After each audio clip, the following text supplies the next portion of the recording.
Então hoje a gente vai falar sobre São Francisco Xavier. Ele foi um religioso espanhol, resumindo, né? Ele foi um religioso espanhol que levou o Evangelho, né, de Jesus Cristo ao Extremo Oriente. Então ali na região da Japão, Indonésia, adaptando o Evangelho com sabedoria ao caráter e à linguagem de populações muito diferentes entre si, né? De povos muito diferentes entre si, fazendo ser conhecido como São Paulo do Oriente. Então São Paulo que pregou para muitos povos também, agora São Francisco ia pregar para povos da Ásia, Extremo Oriente. Ele nasceu em 1506, no Castelo de Xavier, por isso o nome dele, né? São Francisco Xavier, porque ele nasceu no Castelo de Xavier, em Navarra, uma região da Espanha, em 1506. O seu pai chamava Juan de Raço, ele era presidente do Conselho Real de Navarra, então a família dele era de nobreza. Por isso, então, ele foi em 1525, já com 19 anos de idade, foi para Paris fazer seus estudos universitários. Em 1530, então, ele se forma e ganha um diploma. E aí ele poderia continuar a sua carreira acadêmica.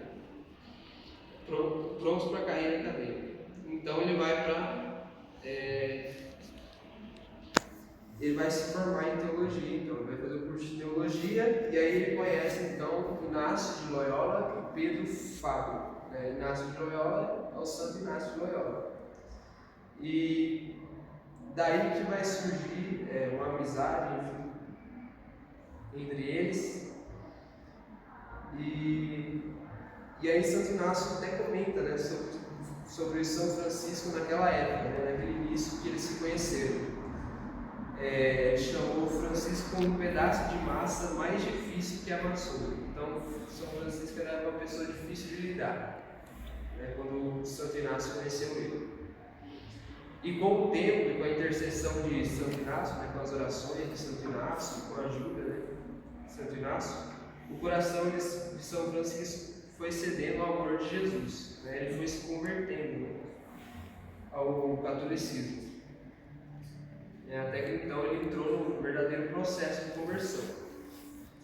A vocação missionária, então, foi penetrando, né, no coração de São Francisco Xavier. Então, em 1539, ele participa da fundação da Companhia de Jesus, junto com Santo Inácio de Loyola, que é o fundador. Então, ele está ali nos primeiros missionários ali da Companhia de Jesus, né? Uma grande companhia, uma grande ordem religiosa que surgiu ali no contexto ali do protestantismo e levou o Evangelho para as Américas, né, para a Ásia. E São Francisco, né, ele é um exemplo para nós, assim como São Pedro, né? São Pedro, mesmo com amizade já com Jesus, por exemplo, negou 3 vezes, né, Jesus. E São Francisco, quando Santo Inácio conheceu ele era uma pessoa difícil, né? E já não era moleque, né? Ele já tinha 24 anos, por aí. Então, e ainda não tinha se convertido ao catolicismo. E pouco a pouco, né? A gente não vai contar toda a história dele, da conversão dele. Pouco a pouco ele foi crescendo em virtudes, né? Não foi de uma hora para outra. Hoje, se a gente vê de longe hoje a vida de São Francisco Xavier, a gente vai ver, grande santo. Mas na verdade foi construindo no dia a dia, né? Nas orações e tal. Como acontece no grão de mostarda no Evangelho. O grão de mostarda é um grão pequeno, depois se torna uma grande árvore. Só que não é da noite para o dia.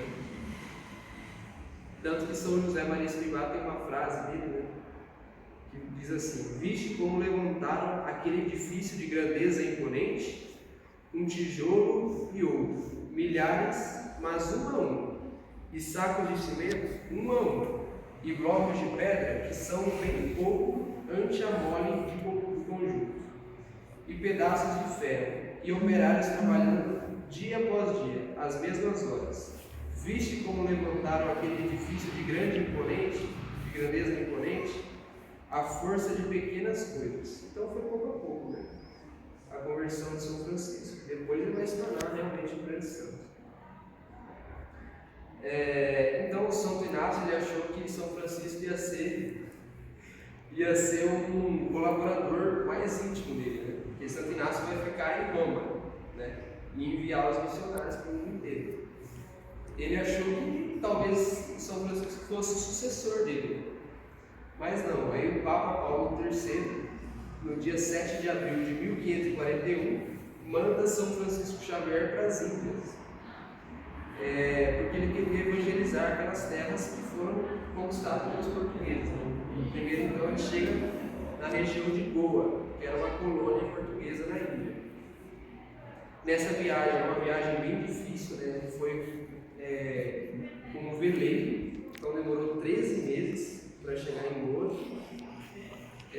Se tornou muito fatigante por causa da escassez de comida, do calor intenso e das tempestades, né? Enfrentar o mar. E aí ele chega em Goa em 1542. Ele escolheu um hospital para morar, e ele escolheu uma cama do lado do doente para se deitar. Ele já escolheu assim pensando na caridade para com o próximo. Inclusive o paciente mais grave, né? Ao lado do paciente mais grave. Goa era uma região da Índia colonizada pelos portugueses, como eu falei. Só que os católicos naquela região eram maus exemplos.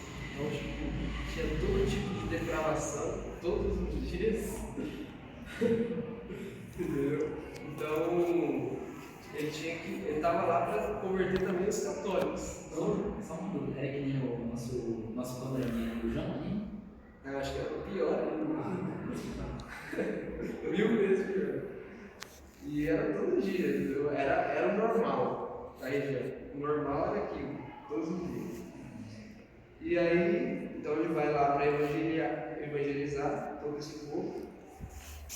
E aí uma observação, né? Ele foi um santo, então que sofreu muitas coisas, né? Sofreu e enfrentou muitas coisas. E hoje, por exemplo, vendo um pouco do nosso contexto, a gente sofre muito também, né?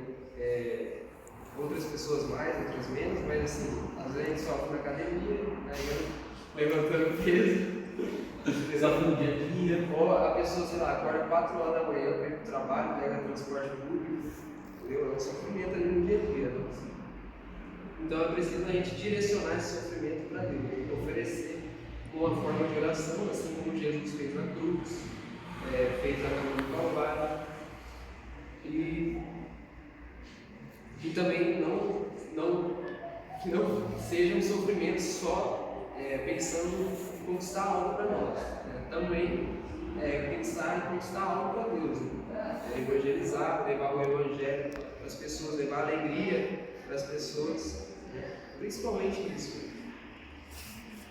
E aí ele começa então a pregar e confessar, né? Nessas regiões. E aí ele manda para Santo Inácio, fala assim: se eu pudesse confessar em 10 lugares diferentes, eu teria penitência. Então, tinha muita gente para se converter naquela região, e as pessoas estavam dispostas, né, mesmo a se converter. E aí, com as crianças, por exemplo, nessa região, ele inventou um novo modo de ensinar a catequese, o catecismo, que era transformando em versos a doutrina católica e cantando. Ele achou essa forma de acordo ali com as crianças da região. Ele achou a melhor forma. Então ele vai para a região sul da Índia, conseguindo grandes conversões. O povo de Paravás se converte completamente ao catolicismo. Inclusive ele se orgulha, acho que até hoje, de ser filhos de São Francisco Xavier, filhos espirituais. Mas nem todo lugar o ouviam, né? Então tinha regiões que o pessoal não queria se converter. Em um lugar chamado Quilombo, o povo se recusava a se converter ao catolicismo. E aí, então, ele decide, tinha morrido um jovem no dia anterior, e aí ele vai ao cemitério, chama o povo para o cemitério, e aí pergunta para o povo: e esse jovem está morto ou não? Aí o povo responde: está morto, inclusive está fedendo. Né? E aí São Francisco se ajoelha diante daquele jovem morto e reza, né? Em nome de Deus e pelo testemunho da fé católica, levanta-te dos mortos. E então o jovem ressuscita.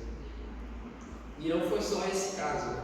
Ele ressuscitou 24 pessoas, né, no total. Que está registrado no processo de canonização. Pode até ser que tenha sido mais. Foram 24 ressurreições, no total 88 milagres extraordinários que ele realizou durante a vida dele, que foi atestado, né, sob testemunhas. E ele também se dedicou à evangelização dos pescadores de pérolas na região sul das Índias, que falavam uma língua chamada Tamil, na verdade, que era uma língua diferente. E ele conseguiu transmitir os princípios da fé católica, da doutrina católica, chegando a batizar. Aí ele vai escrever para Santo Inácio que ele batizava tantas pessoas, teve uma época que ele batizou 10 mil pessoas num mês. E ele falou que ele ficava cansado de erguer o braço para batizar, e a voz também dele ficava muito cansada para recitar o credo e os mandamentos da língua daquele povo. Uma coisa interessante é que ele aconteceu um milagre com ele, né, porque ele falava na língua dele, né, em algumas regiões ele falava na língua dele mesmo, e as pessoas entendiam cada um em sua língua. Que foi a mesma coisa que aconteceu na vida do Espírito Santo sobre os apóstolos, né, Maria Santíssima, que conta no Atos dos Apóstolos, né, nas Sagradas Escrituras. A mesma coisa que acabou convertendo acho que são centenas ou milhares de pessoas na época, depois que Jesus morreu. Então aconteceu a mesma coisa com ele. No Japão, quando ele chega no Japão, ele vai para o Japão também, ele não conseguia falar a língua japonesa, e a língua japonesa é muito difícil. Inclusive, se a gente conhece algum descendente japonês aí, a gente sabe que ele não sabe falar japonês. Porque o japonês ele parece que tem uma diferença parece que é uma língua para o masculino e uma língua para o feminino. E dentro disso ainda tem 3 níveis: o caseiro, o intermediário e o superior, mais elevado. Então é como se fosse 6 línguas dentro de um. E aí ele começa então a fazer penitência, bastante penitência, porque ele achava que era um castigo de Deus ele não sabia falar japonês. Ele começa a fazer bastante penitência, né, com uma forma de oração para Deus, e aí ele consegue aprender a língua japonesa em 40 dias. Ele tem essa graça. E aí ele aprende tão bem que os poetas japoneses vêm falar com ele. Em 1545 e 1547, São Francisco Xavier chega a uma região chamada Malaca, que pertence à Malásia, colonizada por portugueses. E também ele passa pelo arquipélago dos Molucas, das Molucas, e as ilhas do Moro, na Indonésia. Sai sem se preocupar com os perigos, né, porque ele confiava muito em Deus, sempre confiando totalmente em Deus. São Francisco, ele é padroeiro das missões, né? E aí ele diz a Santo Inácio, essa é uma frase interessante: minha vontade é de ir nas universidades europeias e pegar as pessoas pelo colarinho, pois muitas pessoas se perdem no caminho do inferno por não ter ninguém para pregar para ela o Evangelho. Então muitas pessoas vão para o inferno porque não tem ninguém para falar delas sobre Jesus, né? Sobre a Igreja Católica que ele fundou. Em 1547, a vida do futuro santo teve uma nova reviravolta. Foi isso que eu falei, né?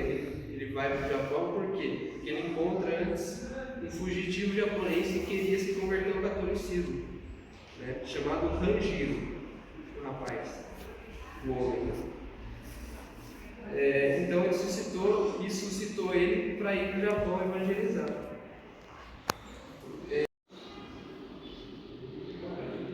Então em 1549 ele chega no Japão e tinha pena de morte para quem batizasse no Japão, né? Porque o imperador japonês estava perseguindo os católicos, né, os padres e missionários católicos, principalmente, porque alguns pastores protestantes atiçaram o imperador a fazer isso. Então ele acaba aprendendo, né, a língua e os costumes japoneses para poder evangelizar. E isso é relatado, ou melhor, ele evangeliza tão bem que os japoneses que eram católicos permanecem firmes no catolicismo e vai passando de geração em geração e passa por 4 séculos o catolicismo, sem padres e sem missionários. Isso pode ser visto no filme Silêncio, que é protagonizado pelo Andrew Garfield, que é o cara que fez o Homem-Aranha, e o Liam Neeson, que já fez Star Wars e o Batman. E aí, tanto que o Japão ele é o país com mais mártires católicos da história. São 2 milhões de mártires, por causa dessa época que o imperador perseguiu. E aí ele pensa em converter a China, né? Ele decide converter a China. Só que em 1552 ele chegou à ilha de Shangchuan, que é perto da China, pertence à região Cantão da China, a província de Cantão da China. Mas ele acaba tendo uma febre e atingido por um cansaço com o frio, e ele acaba falecendo dia 3 de dezembro de 1552. Ele foi depositado em um caixão de sal, sem números nenhum, nada de artigos religiosos.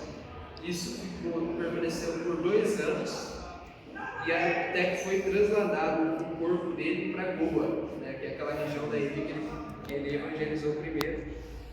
E o corpo dele estava incorrupto, estava do mesmo jeito quando ele morreu.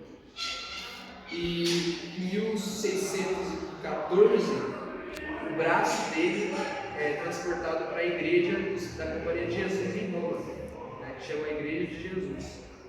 Então lá em Roma tem o braço dele, né, que era o braço dele batizado. Ele foi beatificado pelo Papa Paulo V em 1619 e canonizado pelo Papa Gregório XV em 1622. Foi proclamado padroeiro do Oriente, né, em 1748, padroeiro também da obra de propagação da fé em 1904 e de todas as missões, juntamente com Santa Teresinha do Menino Jesus, em 1927. Engraçado porque ele foi considerado padroeiro das missões, porque ele realmente atravessou os mares para evangelizar para outros povos. Santa Teresinha na verdade ela ficava dentro do mosteiro rezando pela conversão das pessoas. Então a evangelização tem esses 2 lados, né? Então é importante a gente sempre querer a conversão das pessoas para o catolicismo, de maneira verdadeira. E se a gente colocasse em uma linha as viagens de São Francisco Xavier, daria, de 11 anos que ele teve de missão, daria 3 voltas na Terra, de tanto que ele viajou. Esse pensamento pode resumir em uma oração que ele sempre rezava. Ele rezava assim: Senhor, eu vos amo, não porque me podeis dar o céu ou me condenar ao inferno, mas porque sois meu Deus. Amo-vos porque vós sois vós. Então, ele realmente amava Deus, né? Ele queria estar com Deus. E aí, para finalizar, a gente vai fazer uma oração aqui fora. Em nome do Pai, do Filho e do Espírito Santo. Amém. Grande arauto do Evangelho, anunciador e propagador da palavra, aqueles que mais necessitam, te rogamos que conduza a igreja onde ainda não há evangelização, e aos pregadores e missionários dai saúde e sabedoria para viver a sua vocação. Que cada um de nós tenha esse poder de enculturação, a fim de que Cristo seja amado em todos os cantos do mundo. Amém. Em nome do Pai, do Filho e do Espírito Santo.